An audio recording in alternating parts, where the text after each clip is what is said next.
Hello everyone. मैं हूं वैद्य तबस्सुम निरोगी स्ट्रीट से और करती हूं आप सभी का आज के ऑफिस आवर्स में। तो ऑफिस आवर्स जैसा कि आप सभी लोग जानते हैं पिछले 3 वीक से हम लोग कर रहे हैं और हर फ्राइडे को हम जुड़ते हैं एक नए टॉपिक पर एक नए एक्सपर्ट के साथ। तो आज हमारे साथ हैं डॉक्टर किरण कालरा मैम, जो कि गायनिकोलॉजी की एक्सपर्ट हैं। मैम के बारे में थोड़ा बताती चलूं कि वो पंजाब से बिलोंग करती हैं। 35 ईयर्स का उनको No, एक्सपीरियंस है। no, I am not from Punjab. Sorry, जी। I am from Gurgaon. Okay ma'am. Punjab से नहीं, गुड़गांव से। Okay okay ma'am. तो मैम प्लीज आप अपने बारे में थोड़ा सा बताइए। I am doctor Mrs Kiran Kalra और मैं गुड़गांव में प्रैक्टिस करती हूँ लास्ट 30 इयर्स से। मैंने बीएमएस किया है दिल्ली तिब्बिया कॉलेज से। जी। 1990 पास आउट 1990 पास आउट। और गुड़गांव में मैं लास्ट 30 इयर्स से प्रैक्टिस कर रही हूँ gynae and infertility. Okay ma'am. तो हम लोग स्टार्ट करते हैं आज का सेशन। कुछ क्वेश्चंस तो मैम मैंने आपको भेजे थे और हम लोग पहले उन्हीं को देखेंगे। क्वेश्चंस मुझे मिली। ओके मैम, अभी ठीक है, आप स्टार्ट। बताते जाइए। मैं जी जी जी। मैं स्टार्ट करती हूँ। तो हमारे ग्रुप में डॉक्टर घनश्याम ने पहला क्वेश्चन डाला था। फीमेल है 35 ईयर्स की, सेकेंडरी इनफर्टिलिटी का केस है, कंसीव नहीं हो रहा है since 3 years, T1G2A1, abortion drug induced था। तो अबॉर्शन के बाद मेंसेस एबनॉर्मल थे पर हार्मोनल थेरेपी के बाद ठीक हो गए, 3 मंथ्स लगे इसमें। और अभी मेंसेस हिस्ट्री में 30 डेज की साइकिल है, रेगुलर है, 5 to 7 डेज ब्लीडिंग होती है नॉर्मल। प्रकृति इनकी कफ पित्तज है, अग्नि सामान्य है, गृहिणी है ये। चिकित्सा में पहले गर्भाशय शोधन हेतु अशोक के कंपाउंड दिए थे इन्होंने फॉर 2 मंथ। फिर फलघृत और पुष्प धनवा रस दिए हैं 3 मंथ तक, लेकिन अभी तक कोई रिजल्ट नहीं मिला है। अभी जो है, अगर इनकी एक अबॉर्शन की हिस्ट्री है जी। तो थोड़ा सा इनका एक बार एचएसजी टेस्ट करा लीजिए। जो ट्यूब पेटेंसी टेस्ट होता है ना, ट्यूब्स के देखने के लिए जो टेस्ट होता है। क्योंकि कई बार क्या होता है, अबॉर्शन में जो है प्रोलॉन्ग इन्फेक्शन होने से ट्यूबल ब्लॉकेज हो जाती है। तो एक तो वो ट्यूब पेटेंसी टेस्ट करा लें और एक फॉलिकुलर स्टडी करा लें। और उसके बाद देखें कि भी वो टेस्ट अगर ठीक आते हैं तो फिर फॉलिकुलर स्टडी के हिसाब से जिस दिन एग रप्चर होता है, इनका जो ये ट्रीटमेंट था फलग्रेथ और पुष्प धनवा, ये बिल्कुल ठीक है। तो ऐसा कहीं कोई हार्ड एंड फास्ट रूल नहीं है कि 1 मंथ में या 2 मंथ में ही पेशेंट कंसीव हो जाएगा। कई बार 6 मंथ्स भी लग जाते हैं। लेकिन प्रोलॉन्ग थेरेपी देने से पहले ये दो टेस्ट और हस्बैंड का सीमेन एग्जामिनेशन रिपीट करवा। बिल्कुल बिल्कुल। ठीक और है। कुछ डाउट इसमें? डॉक्टर घनश्याम, अगर यहाँ आप हैं तो प्लीज जिनको भी डाउट पूछना है वो अपने हैंड रेज कर सकते हैं और खुद को अनम्यूट करके जो है डाउट पूछ सकते हैं। तो जब तक आप लोग नहीं पूछ रहे तब तक मैं जो है ग्रुप वाले डाउट्स ले लेती हूँ। डॉक्टर डीवी पतंजलि का मैम क्वेश्चन है next. 45-year-old female presented with per vaginal bleeding since 3 years, diagnosed as endometriosis with adenomyosis by gynecologist based on ultrasound and advised hysterectomy. I suggested Chandrakala Ras and Endotone capsules, Charak pharmacy के जो है। Patient responded well with above drugs, no bleeding for 1 year. As patient has rheumatoid arthritis, she recently used steroids and bleeding started again. Okay. So recent ultrasound pelvis did not show any improvements in status of adenomyosis and endometriosis despite of no bleeding since 1 year. अब इसमें लिखा है, इनका question है, what is the role of Ayurveda with respect to endometriosis and adenomyosis, can manage symptoms or can cure disease? What assurance we can give to patient, should we treat or refer? अभी इन्होंने जब चंद्रकला रस क्या दिया था? चंद्रकला रस और कौन सी मेडिसिन? एंडोटोन। यस, चंद्रकला रस और एम्टूटोन दिया था। एंडोटोन एंडोटोन कैप्सूल दिए थे इन्होंने। एम्टूटोन ना, नो मैम, चरक वालों की। एंडोटोन लिखा हुआ है इन्होंने। एंडोटोन। जी। अच्छा, एंडोटोन मेरे ख्याल से ये एंडोमेट्रियोसिस के लिए देते हैं। इसमें जो है असल में क्या होता है कि मेरी जो ये क्लिनिकल स्टडीज ये है कि जो एंडोमेट्रियोसिस है या एडिनोमाइसिस है, इसमें वो नहीं आता, कोई रिलीफ नहीं होता उसमें, स्टडीज में कोई चेंज नहीं आता। जो भी हम पेशेंट को ट्रीटमेंट देते हैं, सिम्टोमेटिक ट्रीटमेंट में फर्क पड़ जाता है। तो ऐसे 45 इयर्स की एज में अगर बार बार ब्लीडिंग होती है और एडिनोमाइसिस और उसमें नहीं रिलीफ हो रहा, तो अच्छा यही रहता है कि हिस्टेक्टोमी के लिए एडवाइस कर दिया जाए, क्योंकि उससे क्या होता है, पेशेंट बार बार परेशान हो रही है, क्योंकि हमारी मेडिसिन वो एडिनोमाइसिस और एंडोमेट्रियोसिस को खत्म नहीं कर पाती। हमारी क्या एलोपैथिक वाली भी नहीं खत्म कर पाती। एलोपैथिक में भी वो मायरेना वगैरह लगाते हैं, उसमें से भी पेशेंट को रिलीफ नहीं मिलता। जैसे ही वो होता है, पेशेंट को दोबारा ब्लीडिंग स्टार्ट हो जाती है। तो 45 इयर्स की एज के बाद हम पेशेंट को एडवाइस कर सकते हैं रिस्क फैक्टर बता के कि भी अगर तुम मेडिसिन लेना चाहते हो ले लो, सिम्टोमेटिक रिलीफ आएगा।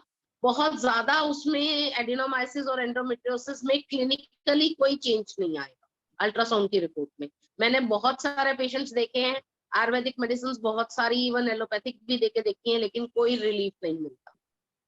तो अगर पेशेंट को बार बार ब्लीडिंग होती है तो एडवाइजेबल यही होता है कि हिस्टेक्टमी करा ले patient. Okay ma'am, doctor Devendra Kumar ने पूछा है इफ बिलो 40 इयर्स, ये तो 45 इयर्स से ऊपर के थे ना? नहीं, इफ बिलो 40 इयर्स में ना पेशेंट की क्लिनिकल वो देखनी है हमें कि पेशेंट को अभी प्रेगनेंसी आगे चाहिए या नहीं चाहिए। ठीक है, उसमें क्या करते हैं कि भी अगर बिलो 35 इयर्स से बिलो है तब तो थोड़ा सा डिफरेंट हो जाता है, फिर हम पेशेंट को सिम्टोमेटिकली खींचते रहते हैं। 35 और 40 इयर्स के बीच में है तो भी अगर पेशेंट देखिए बहुत ज्यादा क्लिनिकली परेशान है तो वो आपको आके बार बार कहेगा। और इन मेडिसिन से मैंने देखा है शुरू में सिम्टोमेटिक रिलीफ आता है, बाद में सिम्टोमेटिक रिलीफ भी बंद हो जाता है। इवन और भी है, स्टिप्लॉन है और एमिस्टॉप जी है मिल वालों की, एक दूध पापेश्वर वालों की भी रक्त रोधक बटी है। तो या तो डिफरेंट आप वो चेंज करके देख लीजिए कि पेशेंट को किस तरह से रिलीफ है। अगर किसी भी तरीके से पेशेंट को रिलीफ नहीं है तो बेटर यही रहता है कि फिर उसको हिस्टेक्टमी ही एडवाइस की जाए, क्योंकि पेशेंट भी अननेसेसरी क्यों परेशान हो। ब्लीडिंग में तो फिर क्या होता है ना, हीमोग्लोबिन भी डाउन जाना शुरू हो जाता है, जी जी। Excessive bleeding. Okay, doctor Navdeep Kaur ने हैंड रेज किया था। डॉक्टर नवदीप, आप कुछ पूछना चाहती हैं? खुद को अनम्यूट कर लीजिए। हेलो, हाँ जी, हेलो, गुड इवनिंग हाँ जी, मैम। Good evening.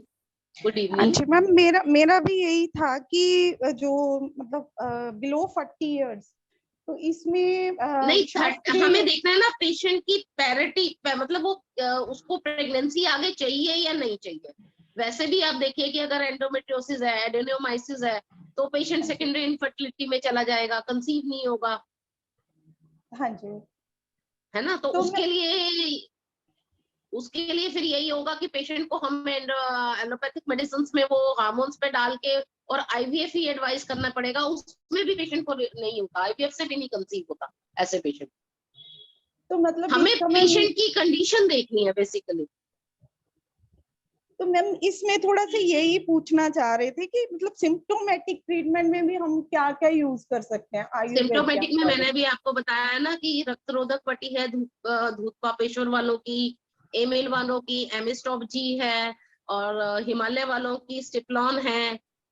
ठीक है। और मैम और उसमें अपने शास्त्रीय योग में क्या मतलब यूज कर सकते हैं? शास्त्रीय योग में मैं तो बेसिकली धूप पापेश्वर वालों रक्त रोधक वटी यूज करती हूँ, और उसी वो ही यूज करती हूँ मैं तो ज्यादा ना। रक्त रोधक वटी के अच्छे रिजल्ट्स हैं। बाकी यही हो जाता है कि अगर पेशेंट्स को नहीं उससे आराम आता तो फिर ये एमिस्टॉप जी या स्टिप्लॉन देके देख लेती हूँ, साथ में अशोका रिष्ट दे देती हूँ। थोड़ा सा डाइट एडवाइस करती हूँ कि भी इस तरह की डाइट लेनी है जिसमें गर्म चीजों को, अंडा, मीट, ड्राई फ्रूट्स ये सब ज्यादा इन्वॉल्व नहीं करें। ग्लूकन एडवाइस कर देती हूँ। और अगर बीच बीच में अगर बहुत ज्यादा जरूरत हो, बहुत हैवी ब्लीडिंग है, तो एलोपैथिक की भी मेडिसिन देते हैं। लेकिन वही होता है कि मैंने ये देखा है कि अगर एडिनोमाइसिस और एंडोमेट्रियोसिस बहुत ज्यादा वो है तो वो किसी भी मेडिसिन से पेशेंट को रिलीफ नहीं मिलता। ठीक है, सिर्फ हार्मोन्स देने से ही रिलीफ मिलता है। हार्मोन्स छोड़ते हैं फिर शुरू हो जाती है ब्लीडिंग। तो ऐसे मतलब केसेस में फिर हम पेशेंट को यही एडवाइस। तो इसका हाँ यही जी, पूछिए मतलब है आप। कि आयुर्वेदा में इसका कोई पर्टिकुलर वो नहीं है, ट्रीटमेंट नहीं है। नहीं नहीं, आयुर्वेदा में पर्टिकुलर मैंने बताया ना कि डिपेंड करता है कि जैसे इवन मैंने ये एक बार पेशेंट को इस पे डाला था, वृद्धिवतिका वटी पे, और ये एंडोटोन जो है हाँ, इस पे डाला था। तो वही हुआ, 3 से 4 महीने पेशेंट ठीक रही, फिर रिलैक्स हो जाते हैं symptoms. Okay okay ma'am, okay, thank you ma'am. तो हमें ये देखना है ना, पेशेंट मान लो ठीक है तो चला ले, लेकिन वही है, हम कितने दिन चलाएंगे मेडिसिन ना। जी मैम, जी। अगर एक बार पेशेंट ठीक हो गया और सिम्टम रिलैप्स नहीं हो रहे तब तो ठीक है, लेकिन बार बार सिम्टम्स रिलैप्स हो रहे हैं तो फिर हम क्या करेंगे, पेशेंट को सफर तो नहीं करने देंगे ना। इवन बिल्कुल एलोपैथिक में भी ऐसे ही है, एलोपैथिक में भी ऐसे ही है। ठीक है मैम। पेशेंट एंडोमेट्रियोसिस की सर्जरी, खाली एंडोमेट्रियोसिस की सर्जरी करा के आ जाता है, फिर उसके सिम्टम रिलैप्स हो जाते हैं। तो हम जैसे एक बार कई बार कहते हैं ना कि आप क्यूरेट करवा लो, मतलब क्यूरेट करने नहीं, से भी एंडोमेट्रियोसिस में क्यूरेट नहीं कहते, एंडोमेट्रियोसिस में कभी भी नहीं कहते क्यूरेट करा लो। ओके मैम, एंडोमेट्रियोसिस में तो कभी भी नहीं कहते क्यूरेट करा लो। ठीक है मैम। अगर मतलब अगर एंडोमेट्रियल थिकनेस ज्यादा है तो उसमें बोल सकते हैं हाँ, फिर। तब तब हाँ, तब उसमें बोलते हैं, एंडोमेट्रियोसिस में नहीं। एंडोमेट्रियल थिकनेस जो है वो डिफरेंट चीज है, और एंडोमेट्रियोसिस डिफरेंट चीज है। ठीक मैम। एंडोमेट्रियोसिस में तो कहीं पे भी एंडोमेट्रियम का पैच बन जाएगा ना। हाँ जी मैम। तो मैम इसमें मतलब कांचनार काम कर सकता है, कांचनार गुगलू? करता है, मैंने करा ना, मैंने एक आध बार कांचनार वृद्धिवतिका वटी, कांचनार तो नहीं, मैंने वृद्धिवतिका वटी दिया था पेशेंट को, 3 महीने ठीक रही, फिर शुरू हो गया। वो तो नहीं सबसाइड करता ना, हाँ जी मैम। एंडोमेट्रियोसिस ठीक तो नहीं होता ना। ठीक है, okay ma'am, thank you ma'am. वो ठीक नहीं होता। प्रॉब्लम हमें तब आती है ना जब क्लिनिकली भी, मान लो हमने अल्ट्रासाउंड पहले एक बार कराया हुआ है, 3 महीने बाद हमने अल्ट्रासाउंड रिपीट किया, वो सेम का सेम स्टडी शो करता है, तो फिर पेशेंट भी आके क्वेश्चन करता है ना। आयुर्वेद में तो पहले ही लिखा है कि भी अगर आपने शुरू में पढ़ा हो कि साध्य रोग असाध्य रोग, जब हाँ असाध्य जी। रोग जो हमें दिख रहा है, तो बेटर यही रहता है ना, हम पेशेंट को पहले दिन से समझा के चले कि ये असाध्य रोग की कैटेगरी में है, हम कोशिश करके देख रहे हैं। अगर ठीक हो जाएगा तो इट्स योर लक, नहीं ठीक होगा तो आपको यूट्रस रिमूव ही कराना पड़ेगा। इवन एंडोमेट्रियल थिकनेस में भी ऐसा ही होता है कि हाँ किसी जी किसी मैम, पेशेंट की उसमें भी। आपने क्यूरेटिंग की, ठीक हो जाता है, 6 महीने बाद हाँ, फिर ग्रो कर जाती है एंडोमेट्रियल थिकनेस, है ना। उसमें भी। अब हाँ जिसकी जी, बार बार ग्रो करेगी तो फिर हिस्टेक्टमी ही करना पड़ेगा ना। और वही है पेशेंट की वो रिप्रोडक्टिव वाली उसकी वो रिस्पॉन्सिबिलिटीज भी हो गई है, उसको इशू चाहिए नहीं। ठीक है, ओके, थैंक यू मैम। ठीक है, हाँ, welcome. Thank you ma'am. Thank you ma'am. Next question है, डॉक्टर नवदीप कौर ने ही पूछा था। Please share treatment of PCOS related secondary amenorrhoea. PCOS related secondary amenorrhoea में सबसे पहले तो हमें ट्रीटमेंट तो वही है, इसमें हम रजे प्रवतनी वटी और कांचनार गुगुल और वृद्धिवर्धिका वटी ये देते हैं, और साथ में अच्छे रिजल्ट्स के लिए हमें ये देखना है कि पेशेंट को कॉन्स्टिपेशन ना हो। ये मेरा क्लिनिकल एक्सपीरियंस है कि पेशेंट को अगर कॉन्स्टिपेशन रहती है तो हमारी मेडिसिन अच्छे से रिजल्ट्स, और अगर उसका कॉन्स्टिपेशन नहीं होती, उसका वो बिल्कुल ठीक रहता है तो रिजल्ट्स आते हैं। लेकिन वो ये, इसमें बहुत सारी मेहनत करनी पड़ती है, 3 से 6 महीने लग जाते हैं, और प्लस वेट रिड्यूस, एक्सरसाइज। अगर पेशेंट फैटी है तो उसको वेट रिड्यूस करना है, फैटी नहीं है तो भी हमें उसको बोलना है कि अपना बीएमआर एक्टिव रखे, जो बॉडी के मतलब बॉडी में एक्सरसाइज मतलब उसको जरूर करनी है। जी एक्सरसाइज करने से और कॉन्स्टिपेशन ना होने से रिजल्ट्स अच्छे आते हैं। अगर ये दोनों चीजें नहीं पेशेंट करता तो रिजल्ट्स नहीं मिल पाते। जी जी। प्लस हेल्दी लाइफस्टाइल तो रखना ही है, डाइट का ध्यान तो रखना ही है। डॉक्टर नवदीप, आप कुछ पूछना चाह रही हैं? हाँ जी मैम। मैम एक्चुअली वही है कि इसका ट्रीटमेंट करते हैं, पीसीओडी के बहुत पेशेंट आते हैं और जो भी आपने ट्रीटमेंट बताया वही यूज करते हैं हम लोग भी। पर सबसे बड़ी हाँ जी। दिक्कत ये है कि मतलब ओवेरियन वॉल्यूम तो नॉर्मल आ जाता है पेशेंट का, मतलब चाहे हम 6 मंथ्स पीसीओडी ठीक नहीं होता, में पीसीओडी ठीक नहीं होता। हाँ मैम, प्रॉब्लम है कि उसका जो पीरियड्स है ना वो रेगुलर नहीं हो पाते आयुर्वेदिक मेडिसिन से। उसके लिए कई बार फिर नहीं, मैंने एलोपैथी। देखा है कि रजे प्रवर्तनी वटी अगर हम 2 TDS रेगुलर दें तो रिलीफ मिल जाता है पेशेंट को। ठीक है मैम, मतलब वो भी साथ में से स्टार्ट और मैंने 2 चीजें आपको साथ में बताई है ना हाँ पीसीओडी जी, में। हाँ जी पीसीओडी मैम। में मैंने अभी आपको 2 चीजें बताई है कि मेरा ये क्लिनिकल एक्सपीरियंस है कि अगर पेशेंट को कॉन्स्टिपेशन होती है तो ठीक, रिजल्ट्स नहीं आते। ओके ठीक है मैम। ना। हाँ अगर जी मैम। उसकी कॉन्स्टिपेशन नहीं है, उसको अपना बाउल देखना है कि उसका वो ठीक हो। अब इसके पीछे रीजन क्या है ये मुझे नहीं पता, लेकिन ये मैंने देखा है कि भी मेरा क्लिनिकल एक्सपीरियंस ये है। ठीक प्लस है। मैं हर पीसीओडी वाले पेशेंट को बोलती ही हूँ कि भी आपको चाहे वो पतली हो पेशेंट चाहे वो मोटी हो, कि आपको एक्सरसाइज करनी ही करनी है। वो तो मैं मतलब मेरा खुद का भी है कि हर पेशेंट को मैं पहले से ये बोलती हूँ कि आपको ये एक्सरसाइज करनी है, रेगुलर वॉक एक्सरसाइज, मतलब वेट हाँ, जो है वो नहीं जो बढ़ने देना पेशेंट और हाँ उसको एक्सरसाइज रिड्यूस कर रहा करना है ना उससे थोड़ी डिफरेंट एक्सरसाइज बतानी है पेशेंट को। है। ओके मैम, और ओके। पेशेंट को पहले ये बताना है कि ट्रीटमेंट पार्ट 3 पार्ट्स में डिवाइड होता है। पहला पार्ट है आपकी डाइट, दूसरा पार्ट है एक्सरसाइज और तीसरा पार्ट मेडिसिन का है इसमें। अगर आपके पहले 2 पार्ट्स ठीक नहीं है तो मेडिसिन में देने से हमें रिलीफ नहीं मिलेगा, और पहले 2 पार्ट्स ठीक है तभी मेडिसिन काम करेंगे। जी मैम। वो पेशेंट को स्ट्रिक्टली बताना पड़ता है कि ये 3 चीजें इक्वल क्वांटिटी में चाहिए हमें, ये नहीं है कि हम एक को इग्नोर कर दें। जी मैम। जी, तो मतलब इसके लिए यही है कि रेगुलर पीरियड्स के लिए हमें रजत प्रवर्तनी रजय प्रवर्तनी वटी 2BD तो आप उससे 2 to 3 मंथ्स में शुरू हो जाते हैं। मेरे कई पेशेंट्स के शुरू हुए हैं, मैं ये नहीं कह रही मेरे हर पेशेंट्स के शुरू हुए हैं, लेकिन कई पेशेंट्स के शुरू हुए हैं। और उसके बाद क्या हुआ, जिन पेशेंट्स के नहीं शुरू हुए मैंने उनका बाउल हैबिट्स ठीक की और इन सारी चीजों पे जोड़ दिया। मैंने उनको फिर त्रिफला चूरन या त्रिफला टैबलेट्स दी, तो उसके बाद कईयों के शुरू हो गए। जी मैम, ओके मैम। और ऐसा तो मेरे ख्याल से नहीं है कि हम हर पेशेंट को 100% क्लेम करके बता सके भी आपको हो ही जाएगा। बाकी ये एक वो है, मैंने देखा है कि भी जिनको कॉन्स्टिपेशन होती है ना वो नहीं जल्दी से ट्रीटमेंट को रिस्पॉन्ड कर पाते। जिनको कॉन्स्टिपेशन नहीं है वो ट्रीटमेंट को रिस्पॉन्ड करते हैं, तो वो आपने जरूर हिस्ट्री लेनी है। ठीक है मैम। और मैम अगर कॉन्स्टिपेशन नहीं है पेशेंट को तो फिर भी पीरियड्स नहीं रेगुलर हो रहे तो फिर उसके लिए क्या करें? कॉन्स्टिपेशन फिर एलोपैथिक का ही थोड़ा सा हेल्प लेनी पड़ती है। 3 मंथ्स आप उसको 3 मंथ्स जो साइक्लिक वो है हार्मोन्स वो देके देखिए, मैम और कई बार उसके साथ बहुत साथ बार अपनी ऐसे करते हैं, यूज करते हैं, पर फिर भी मैम मतलब मैक्सिमम केसेस में मैंने देखा है कि पीरियड्स जो हैं वो रेगुलर नहीं हो पाते आयुर्वेदिक मेडिसिन से। इवन हम लोग अगर ओवरऑल पे भी डालते हैं पेशेंट को 3 साइकिल्स तो तब तक तो आते रहेंगे, नहीं, तो उसके बाद साथ में फिर ओवरऑल के साथ आप आपने रजय प्रवर्तनी वटी डालते हैं।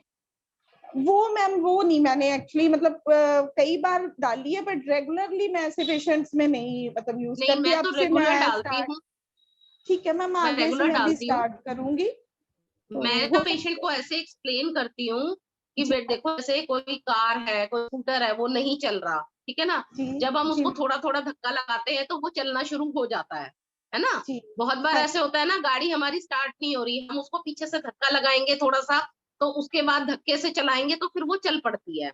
उसी बिल्कुल। तरीके से अगर हमने मेडिसिन दी और नहीं रिलीफ आ रहा तो हम उसको बोलते हैं कि हम तुम्हें ये साइक्लिक ब्लीडिंग के दे रहे हैं, ये एक किस्म से धक्के की तरह काम करेगा, जी मैम। ठीक है ना। और हाँ मैं फिर ये नहीं हटाती हूँ, कांचनार गुकुल और रजय प्रवर्तनी वटी नहीं हटाती।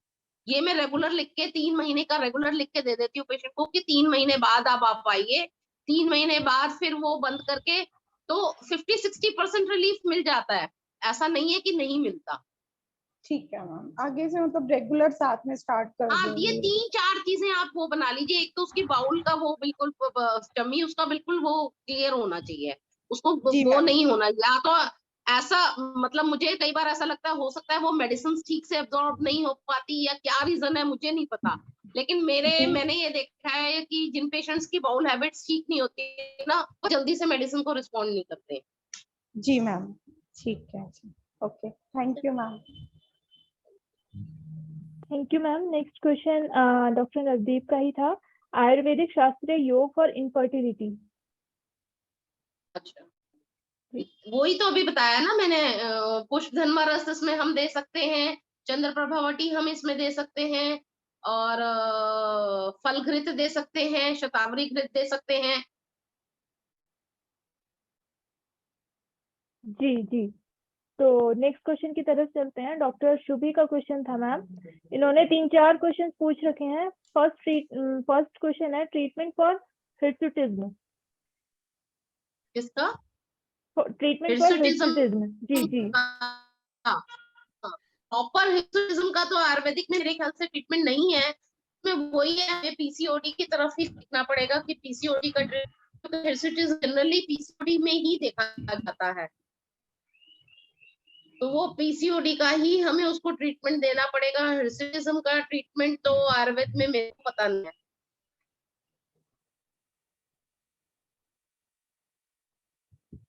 हेलो कुछ नहीं यार। जी जी। सॉरी। हेलो। जी डॉक्टर नवदीप। जी जी, डॉक्टर शुभी का क्वेश्चन था। डॉक्टर शुभी यहाँ पर हैं तो मैम नेक्स्ट क्वेश्चन की तरफ चलते हैं। What should be done in cases where the patient has hormonal imbalance due to stress. Stress की वजह से जो हार्मोनल इम्बैलेंस होता है।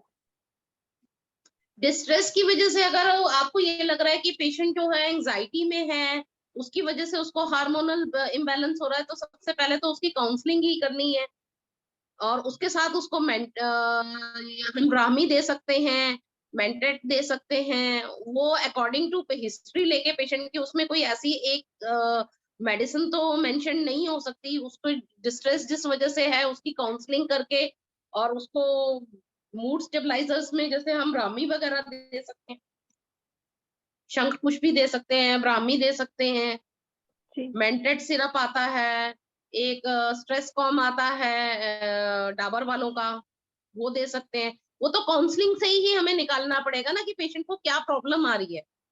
जी जी बिल्कुल। तो मेनली इसमें हाँ। अगर स्ट्रेस है तो हार्मोनल इम्बैलेंस अगर ये कर रहा है तो उसका कॉज जो है वो ट्रीट करना है वो इसको। कॉज ही रिमूव करना पड़ेगा ना, आप खुद ही कह रही है ना स्ट्रेस की वजह से प्रॉब्लम है। जी जी बिल्कुल। तो नेक्स्ट क्वेश्चन है डॉक्टर शुभी का ही है। What can be given in frequent UTI specially during pregnancy. Pregnancy में अगर फ्रीक्वेंट यूटीआई है। प्रेगनेंसी में अगर वो है यूटीआई बार बार हो रहा है, तो पहले तो हमें ये देखना है कि किस ट्राइमेस्टर में है, ठीक है, ये जी किस ट्राइमेस्टर में है, first trimester, second trimester. First trimester में तो जनरली मैं पेशेंट को सिम्टोमेटिक ही बताती हूँ, सिम्टोमेटिक ही बताती हूँ उसको, फर्स्ट ट्राइमेस्टर में है, सेकंड ट्राइमेस्टर में है कि थर्ड ट्राइमेस्टर में है।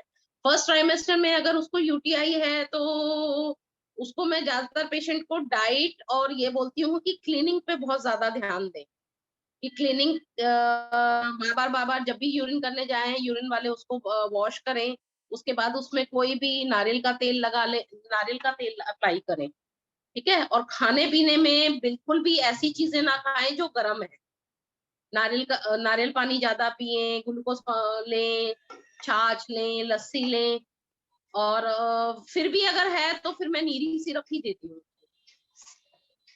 मैम जैसे आपने वॉश के लिए बोला, तो उसमें त्रिफला वॉश हम बोल सकते हैं, कषाय का जो हाँ वॉश होता है, बिल्कुल दे त्रिफला सकते हैं, कषाय। त्रिफला वॉश दे सकते हैं, लेकिन ये जरूर बताओ कि वॉश के बाद वो नारियल का तेल जरूर लगाएं, क्योंकि त्रिफला वॉश से फिर ड्राइनेस हो जाएगी, ड्राइनेस होने से फिर इचिंग होगी, हाँ हाँ, है ना। Okay ma'am. तो मैं तो मैम वैसे एक भी और, हाँ जी बोलिए मैम। मैं क्या करती हूँ कि भी सिंपल वाटर से भी वॉश करवाओ ना, और नारियल का तेल लगाओ तो मैंने ये देखा है कि वो फिर इन्फेक्शन स्प्रेड आउट नहीं होता नारियल का तेल लगाने से। Okay. इवन इचिंग के हाँ। पेशेंट्स भी अगर प्रेगनेंसी में आते हैं ना, तो उनको भी मैं हाँ। यही एडवाइस देती हूँ कि भाई फ्रीक्वेंट जब भी यूरिन करने जाएं, वॉश करके और नारियल का तेल लगाएं, उससे 50% वो आ जाता है, रिलीफ हो जाता है। ओके। और अगर And ma'am, फ्रीक्वेंट जैसे है आपने तो बार बार हो रहा है, तो फिर तो हमारे नीरी सिरप से नहीं ठीक होगा। चंदन आसव भी तो दे फिर उसके सकते लिए हैं, नीरी सिरप भी दे, हाँ, फिर हमें उसका कल्चर एंड सेंसिटिविटी करा के, आप बोल रहे हो ना रिकरेंट, हाँ वही हाँ। रिकरेंट तो तभी होगा ना जब कोई इन्फेक्शन अंदर रह रहा है। फिर उसको ऐसे भी एंटीबायोटिक नहीं देनी है, उसकी कल्चर एंड सेंसिटिविटी करा के तभी देनी है एंटीबायोटिक। और अगर फर्स्ट टाइम या सेकंड टाइम में आया है तो इन सारी चीजों से ठीक हो जाता है पेशेंट। चंदनासव दे दो या नीरी दे दो, और फ्रीक्वेंट वॉश, और उसके बाद नारियल का तेल अप्लाई करें। और खाने में बिल्कुल बिल्कुल मिर्च मसाले और बहुत खट्टी और ये वाली चीजें होती है ना जो खमीर वाली, वो बंद करवा दो। जैसे खमीर वाली चीजें होती है ना, मीठा सोडा और खमीर वाली चीजें, वो बंद करवा दो। हाँ जी हाँ जी। है ना। और लॉट ऑफ Okay. फ्लूइड तो देना ही है। फ्लूइड में उसको ये एडवाइस करो कि भी नारियल का पानी, ग्लूकोज पानी जरूर पिए। इवन मैंने देखा है ग्लूकंद खिलाने से भी पेशेंट को रिलीफ मिलता है, वो ठंडा होता है ना। हाँ जी। ओके।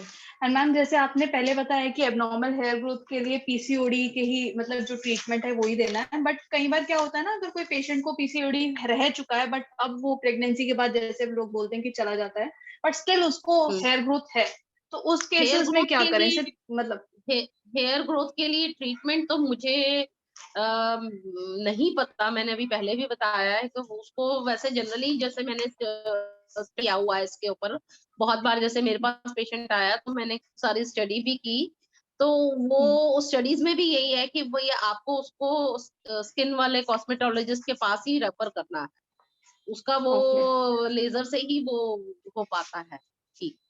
कोई मेडिसिन ऐसी नहीं है कि जिसको खिलाने से हेयर कट टूट के गिरने शुरू हो जाए। मैंने, मेरे पास भी एक दो पेशेंट्स आए थे, तब मैंने स्टडी भी किया था इसके ऊपर, रिसर्च भी करा था, सर्च आउट किया था, एक दो लोगों से पूछा भी था।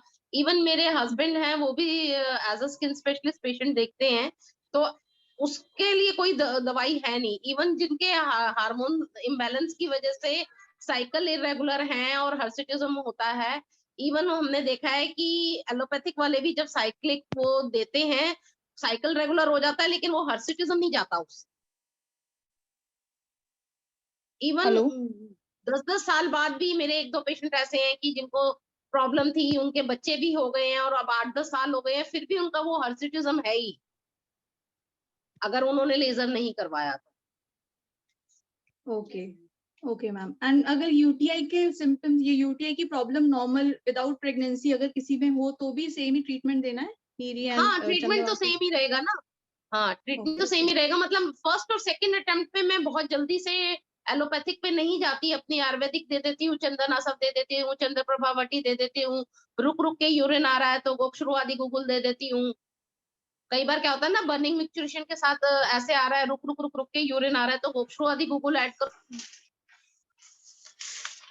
ओके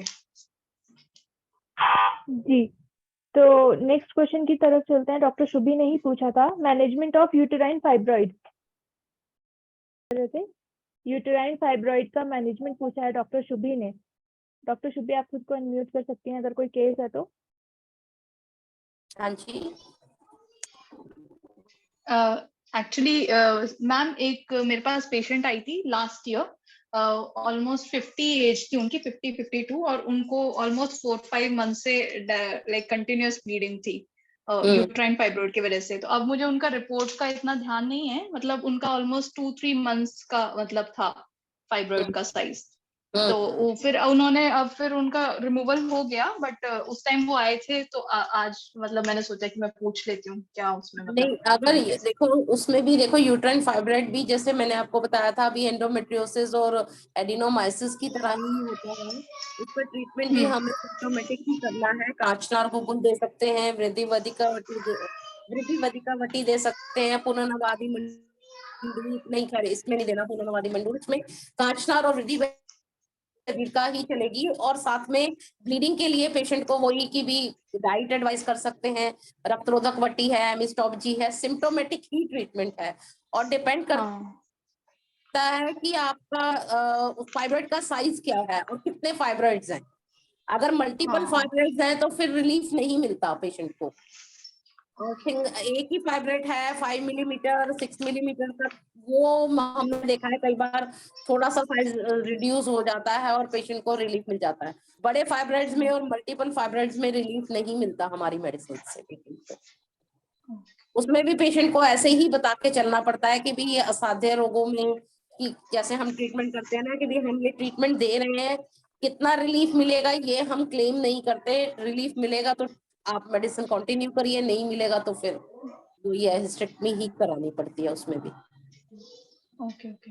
मेरा एक और डाउट था मैम, अगर नॉर्मल क्या है ना, कई बार प्रेगनेंसी के ड्यूरिंग उसके अराउंड वो लोग पूछते हैं कुछ पेशेंट्स की, लाइक हमें प्रेगनेंसी के टाइम ऐसी कोई मेडिसिन चाहिए जिसके थ्रू हमें जो प्रेगनेंसी में सिम्टम्स होते हैं लाइक वॉमिटिंग और ज्यादा पैरों में दर्द या स्वेलिंग आ जाना, ये सब चीजें ना हो, तो एक ऐसा कुछ कोई मेडिसिन हमारे यहाँ है कि हम 9 मंथ्स उनको कंटिन्यूस दे सकें? लाइक जो है मयूर पिक्चल वो वाली जो है वो दे सकते हैं, वॉमिट टैब सिरप दे सकते हैं चरक का, और ऐसा कोई भी मेडिसिन किसी के पास नहीं है कि 100% पेशेंट के सिम्टम्स ठीक हो जाए। हमारे पास क्या एलोपैथिक वालों के पास भी नहीं है 100% पेशेंट प्रेगनेंसी के सिम्टम्स बिल्कुल ठीक हो जाए।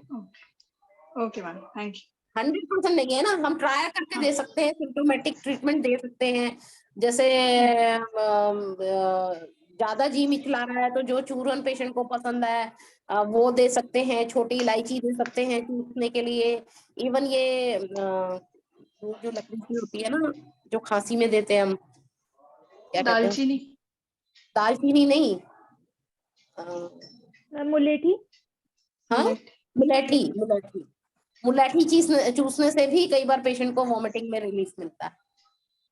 ओके।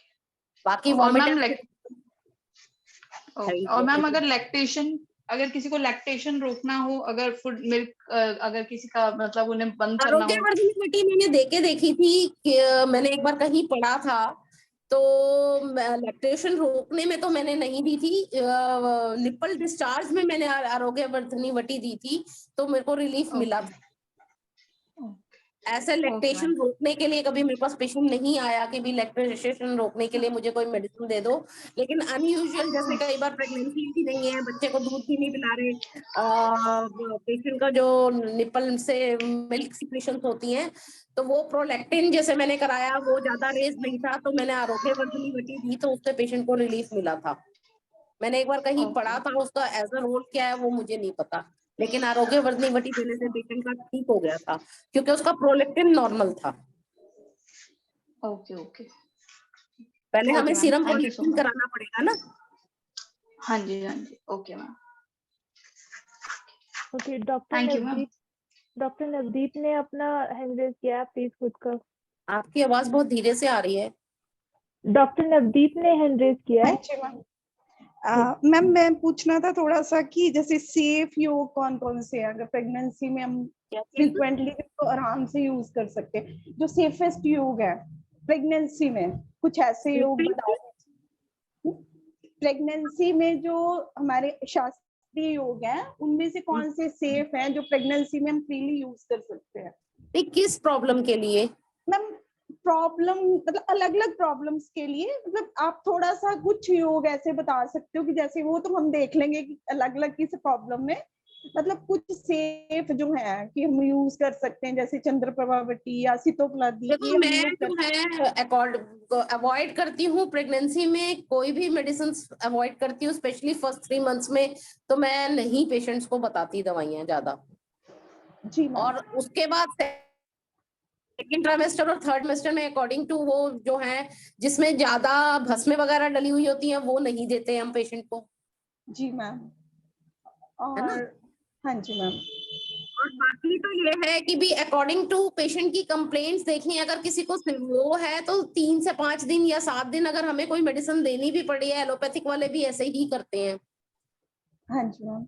है ना, मैंने बहुत बहुत बार देखा है कि वो तो फर्स्ट ट्राइमेस्टर में भी मेट्रोजिल भी दे देते हैं पेशेंट को, हाँ जी मैम। है ना। तो हमें पेशेंट की सीवियरिटी के हिसाब से देखना है ना। फर्स्ट ट्राइमेस्टर में तो कोशिश करते हैं, अवॉइड ही करते हैं ना। अगर मान लो पेशेंट को लूज मोशन हो रहे हैं तो उसको डाइट एडवाइस कर देते हैं, स्पोरोलैक जो है वो एडवाइस कर देते हैं, दही एडवाइस कर देते हैं। कॉन्स्टिपेशन हो रही है तो बोलते हैं थोड़ा मुनक्का या किशमिश भिगो के खा ले। मतलब कोशिश करते हैं पेशेंट को फर्स्ट ट्राइमेस्टर में मेडिसिन ना दें, जी मैम जी। है ना। सेकेंड हाँ जी, ट्राइमेस्टर ऑनवर्ड जो है कि सिम्टम्स के हिसाब से थोड़ा बहुत हमें जो देनी है वो जनरल हम जिसमें भस्में वगैरह डली हुई है वो नहीं देते। जी मैम।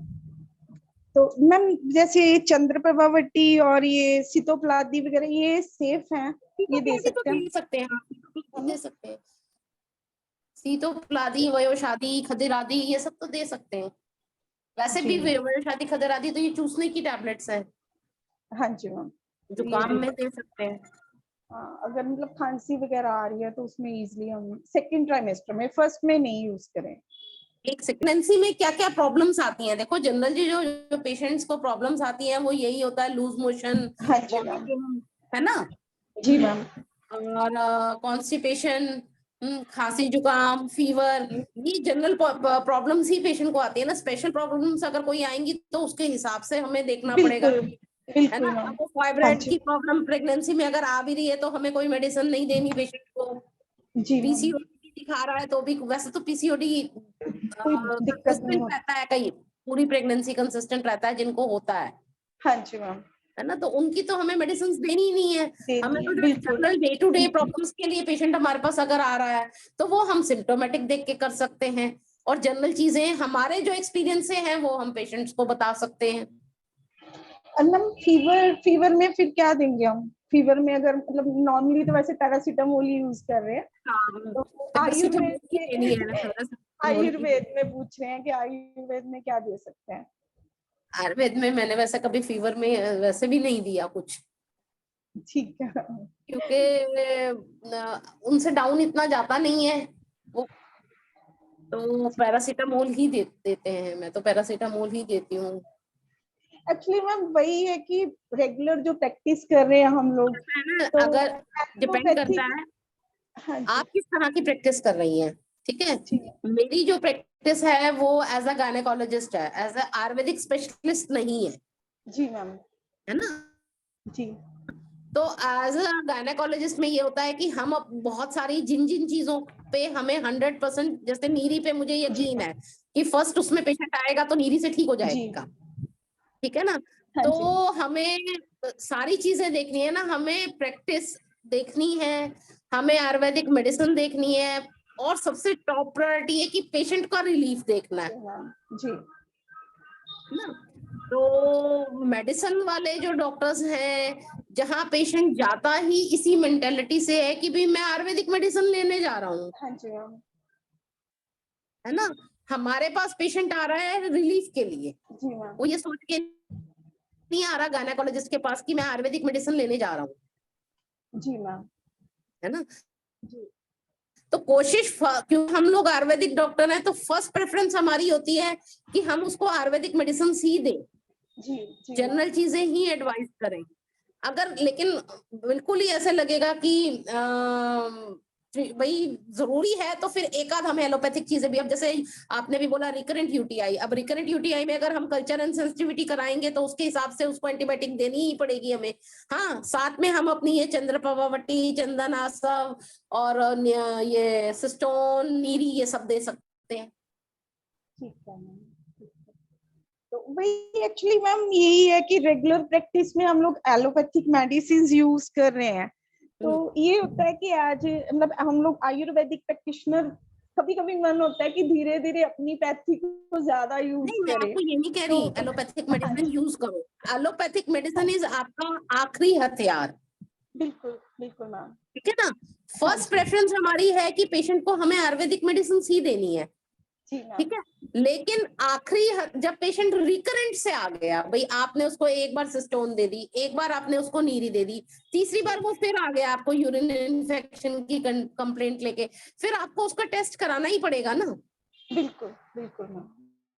मैं ये कह रही हूँ कि आखिरी हथियार हमारा ये है, क्योंकि हम गायनेकोलॉजिस्ट हैं। जी मैम। अगर हम as a physician, Ayurvedic physician काम कर रहे होते, जी मैम। जो मुझे समझ में आता है, क्योंकि हमारे पास पेशेंट इस मेंटेलिटी से आता ही नहीं है कि मैं आयुर्वेदिक दवाई लेने जा रहा हूँ। ये हम अपनी मर्जी से उसको आयुर्वेदिक दवाइयां देते हैं। हमारे पास पेशेंट आ रहा है एज अ गायनेकोलॉजिस्ट, जी मैम। है ना। एएनसी के लिए किस लिए आ रहा है भी? आप ऑब्स्ट्रिशियन हो, आपके पास इसलिए आ रहा है। जी और मैम। बहुत सारे डॉक्टर्स ऐसे भी हैं जो डिलीवरीज भी करते हैं बीएमएसओ के। हाँ जी मैम। अब ऐसा तो है नहीं कि डिलीवरी में वो सिंटोसिनोम नहीं लगाएंगे या मेथर्जिन नहीं लगाएंगे। बिल्कुल बिल्कुल मैम। मैम उसमें तो 100% एलोपैथी की तक मतलब होता है हाँ, यूज। और जबकि हमारे आयुर्वेद में बहुत अच्छे पूरा डिटेल मैंने 1-2 बार पढ़ा है कि इसकी धूमी दो, उसका लेप लगाओ, ये करो वो करो, लेकिन हम कर नहीं सकते ना।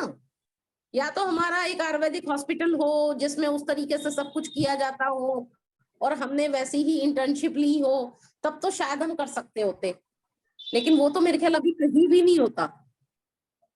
हर जगह वो सिंटोसिनोन और मेथर्जिन ही देनी पड़ती है। बस वही एक्चुअली मैम, वही आपके एक्सपीरियंस से हम लोग थोड़ा गेन करना चाह रहे थे कि हम लोग जो रूटीन में यूज मेरे पास जो है 32 इयर्स का एक्सपीरियंस है, मैंने बहुत डिलीवरीज भी की हैं और सब कुछ किया हुआ है। तो मैं आपको यही बता रही हूँ ना कि मैं अपने एक्सपीरियंस से आपको यही बता रही हूँ, मेरी फर्स्ट प्रायोरिटी होती है पेशेंट की कंप्लेंट्स, जी पेशेंट को क्या कंप्लेंट है। फिर सेकंड प्रायोरिटी होती है कि उस कंप्लेंट्स में मैं, क्योंकि एक आयुर्वेदिक बीएमएस डॉक्टर हूँ, मैं उसकी कैसे मदद कर सकती हूँ। जी और तीसरी ये होती है कि मेरा पेशेंट लूज नहीं होना चाहिए किसी भी हाल में। जी जी जी, होपफुली डॉक्टर शुभी आपके क्वेश्चन जो है क्लियर हो गए होंगे। डॉक्टर कीर्ति का मैम नेक्स्ट क्वेश्चन है। 26-year-old unmarried female is having regular menstrual cycle of 28 days but having decreased flow during her menses only for 2 days with the problems of hair fall from last 3 years. Patient का weight is appropriate as per her age. She isn't obese and personal history is also normal. No other complaints. What should be the Scanty line of period- treatment? नहीं, वो scanty periods बता रही हैं। Scanty periods हैं। Scanty Regular period हम्म scanty periods में सबसे पहले एक बार तो उनका अल्ट्रासाउंड और टीएसएच कराना ही कराना है। Okay ma'am. एक सेकेंड, एक बार अल्ट्रासाउंड करवाना है। अगर दोनों नॉर्मल आते हैं तो कुमारी आसव देने से फर्क पड़ जाता है स्कैंटी पीरियड्स में। Okay ma'am. मैम जैसे अगर थायराइड की प्रॉब्लम हो देन? थायराइड की प्रॉब्लम है और अगर पेशेंट कोई थायराइड की मेडिसिन नहीं ले रहा तो उसको गले की योगा जो exercise, stretching exercise plus कांचनार guggul देने से मैंने 1-2 पेशेंट ठीक किए। Okay ma'am. उनका टीएसएच लेवल नॉर्मल आ गया, मैंने उनको कांचनार गुगुल दी थी और गले की स्ट्रेचिंग एक्सरसाइजेस बताई थी। ओके मैम, ठीक है। तो 2 नेक्स्ट पेशेंट ठीक किए मैंने, लेकिन वो फर्स्ट टाइम आए थे मेरे पास। अभी तक उन्होंने कोई एलोपैथिक मेडिसिन स्टार्ट नहीं की थी। ओके एलोपैथिक मेडिसिन जब पेशेंट स्टार्ट कर लेता है, एल्ट्रॉक्सिन ले लेता है, शुरू कर लेता है, फिर फर्क नहीं आता दवाइयों से। और वो भी सिर्फ उनका टीएसएच 8 या 9 था, ज्यादा हाई नहीं था। Okay ma'am. मैम जैसे थायराइड की भी लोग लेने लगते हैं ना थायरोक्सिन वगैरह, तो वही तो मैं उसमें कह भी? रही हूँ ना, थायरैक्सिन अगर एक बार पेशेंट शुरू कर लेता है फिर आराम नहीं आता ओके आयुर्वेदिक से। ओके अगर ओके उसने स्टार्ट नहीं की, आपने फर्स्ट टाइम ही पेशेंट का टेस्ट कराया और ये डिटेक्ट हुआ कि उसका टीएसएच लेवल रेज्ड है। मेरे पास पेशेंट आई थी मिस्ड अबॉर्शन से। तो फर्स्ट टाइम उसने कंसीव किया, मिस्ड अबॉर्शन हो गए, मैंने उसके रूटीन टेस्ट कराया, उसका टीएसएच लेवल रेज था 8 के अराउंड था। तो फिर मैंने उसको बोला भी तुम आयुर्वेदिक मेडिसिन ले लोगी? कहती हाँ ले लूंगी। हाँ, उसको मैंने एक्सरसाइजेस बताई, उसने आयुर्वेदिक मेडिसिन ली 3 महीने रेगुलर, यही कांचनार गुगुल लिया, उसका टीएसएच लेवल नॉर्मल आ गया, वो कंसीव भी कर गई। अब उसका मेरे ख्याल बेटा भी 1-1.25 साल का हो रहा होगा और उसके बाद उसका टीएसएच नहीं बढ़ा। Okay okay ma'am. तो नेक्स्ट क्वेश्चन है डॉक्टर ऋषभ का। Role of Ayurveda in birth control that is contraception. हाँ जी, role of Ayurveda in birth control, contraception के लिए इन्होंने आयुर्वेदा में पूछा हुआ मैंने है। पढ़ा है कि हल्दी देने से फर्क पड़ता है, लेकिन कभी ट्राई नहीं किया, क्योंकि अगर हल पेशेंट कर गया तो वो हमें आके मारेगा। जी बिल्कुल। हल्दी देने से किस तरह से, मतलब तो नहीं पता, मैंने पढ़ा है कि हल्दी डेली देने से फर्क पेशेंट कंसीव नहीं होता, लेकिन वो मैंने कभी ट्राई नहीं किया ये चीज। वैसे भी कहते हैं ना 100% तो कोई कॉन्ट्रासेप्शन मतलब कुछ भी नहीं होता। नहीं, तो 100% है ना, अगर आप ये ओसी पिल्स, ओरल कॉन्ट्रासेप्टिव पिल्स लेते हो, वो 100% है, ओके उसमें कभी पेशेंट कंसीव नहीं करेगा अगर वो रेगुलर ठीक से ले रहा है तो। ओके ओके बाकी सारे 100% नहीं है, मल्टी लोड 100% नहीं है, कॉपर टी 100% नहीं है, कॉन्डोम 100% नहीं है। जी जी जी। वो ओसीपी भी रेगुलर लेने वाले। हाँ, ओसीपी रेगुलर। ओके, सो किसी और का अगर क्वेश्चन है कोई तो वो हैंड रेज कर सकता है। मैम डॉक्टर शुभी का क्वेश्चन आया है, इन्होंने पूछा है गेस्टेशनल डायबिटीज में कुछ दे सकते हैं क्या? जेस्टेशनल डायबिटीज में देना नहीं चाहिए, उसमें तो वैसे भी हमें इंसुलिन ही लगानी होती है, और बहुत ज्यादा क्लोज रिकॉर्ड रखना पड़ता है, क्योंकि जेस्टेशनल डायबिटीज में अगर पेशेंट की थोड़ी सी भी शुगर इरेगुलर हो गई तो आईयूडी में जा सकता है बेबी। ओके मैंने कभी ट्राई नहीं किया जेस्टेशनल डायबिटीज, मैंने हमेशा रेफर किया है जेस्टेशनल डायबिटीज को हायर सेंटर्स में। ओके। तो next question doctor Twinkle Sharma का है, patient age 27 has bicornuate uterus and husband has low sperm motility, lady become pregnant 3 times but her तो baby वो तो doesn't अबॉर्शन में चली जाएगी ना, बाइकॉर्नेट यूट्रस की वजह से। जी but her baby doesn't develop heartbeat and miscarriage happen, then how will we treat? We can not treat ना, कंजेनाइटल एनॉमली है ना ये, कंजेनाइटल एनॉमली को तो हम कैसे ट्रीट कर सकते हैं, कोई भी नहीं ट्रीट कर सकता। So बट मैम मैम दोनों दोनों बाइकॉन यूट्रस अगर नॉर्मल मतलब ठीक ठाक ही हो, मतलब उसकी साइज वगैरह प्रॉब्लमेटिक नहीं हो, मतलब जो अभी गायनेकोलॉजिस्ट ऐसा बोल रहे हैं कि कंसीव कर सकते हैं, ये मतलब हाँ, दोनों कंसीव कर सकते हैं, लेकिन आप खुद बता रही है ना कि 3 बार मिसकैरेज हो चुका है उसका। हाँ, और मैम आप दोनों ट्राई वेल करना डेवलप चाहते हो, हो तो आप ट्राई करना चाहते हो तो अपनी फल घृत और शतावरी घृत दे दो, उसका वो उत्तर बस्ती दे दो फल घृत की, ठीक है मैम। ट्राई करके देख सकते हो। मैंने कभी ऐसा केस देखा नहीं है। बाइकॉर्नेट यूट्रस वाले या तो वो अपने आप ही हेल्दी बेबी होके वो डिलीवर कर जाते हैं, और अगर बार बार अबॉर्शन में पेशेंट जा रहा है तो वो उसकी वो सर्जरी ही करते हैं। और मैम हार्ट डेवलप नहीं हो रहा, हार्ट बीट नहीं आ रही है, वही प्रॉब्लम आ रहा है, बाकी अपने आप हार्ट बीट नहीं आ रही के लिए तो मैं आपको बोल रही हूँ ना, आप फल घृत और पुष्प धनवा रस आप ट्राई करके देख सकते हो। ठीक है मैम, ठीक है। ठीक है ना, इसको हम वो हैबिचुअल अबॉर्शन के ट्रीटमेंट से ही ट्रीट करेंगे ना। हाँ, फल कृत की उत्तर बस्ती और पुष्प धनवा रस। फल घृत की उपस्थिति दे दो, साथ में पुष्प धनवा रस दे दो, फल घृत खाने को दे दो। ठीक है मैम। मैम और दूसरा भी क्वेश्चन था कि अगर ये बाइकॉन यूट्रस वाली लेडी, मतलब वो जो बर्थ से मतलब जब से वो ये पीरियड्स पे हो रही है तब से उसको बहुत ही ज्यादा पेन वगैरह हो रहा है और वॉमिटिंग वगैरह हर बार, मतलब बहुत ज्यादा मतलब पेनफुल कंडीशन है, तो उसमें फिर पीरियड्स क्या के दे टाइम ना, सकते हैं? पीरियड्स के टाइम ना, हाँ हाँ हाँ हाँ, मैम, उसमें कुमारी आसव देने से फर्क पड़ता है। कुमारी आसव। हाँ, मैम मतलब कुमारी आसव। वो भी हो जाती है, इतना पेन होता है, वॉमिटिंग बहुत। हाँ, वो कईयों को होता है, कईयों को होता है, तो वो कुमारी आसव देने से ही मेंस्ट्रुअल वो कईयों को रहती है प्रॉब्लम इस तरीके से। ठीक है मैम। एंड मैम ल्यूकेरिया में आपके अकॉर्डिंग कौन से बेस्ट मेडिसिन है, मतलब आपने अच्छे रिजल्ट बेस्ट देखे हो? मेडिसिन तो ऐसा नहीं कह सकते, डिफरेंट टाइप ऑफ मेडिसिन, उसमें चंद्रप्रभावटी, पुष्यानक चूर्ण, प्रदांतक रस, प्रदांतक लो, ये सब यूज करके अलग अलग पेशेंट को अलग अलग हिसाब से यूज करके देख सकते हैं। साथ में वही वॉश दे सकते हैं, त्रिफला का वॉश दे सकते हैं, त्रिफला चूर्ण का वॉश दे सकते हैं। ठीक है मैम, ठीक है ma'am. Okay, thank you ma'am. तो किसी और का अगर कोई क्वेश्चन हो तो वो पूछ ले, वरना हम लोग जो है रैप अप करते हैं यहाँ पर आज के सेशन को। Okay, so thank you so much ma'am. Hopefully आप सब लोगों की भी क्वेरीज सॉल्व हो गई होंगी, और बहुत बहुत शुक्रिया मैम का यहाँ आप आने के लिए, हम लोगों को टाइम देने के लिए अपने बिजी शेड्यूल में से। बहुत बहुत शुक्रिया ma'am. Thank you so much. Thank you so much everyone. मिलेंगे नेक्स्ट फ्राइडे को एक न्यू टॉपिक के साथ और एक न्यू एक्सपर्ट के साथ। Thank you Tabassum. Thank thank you you so much. Doctors. Thank you everyone. Thank you.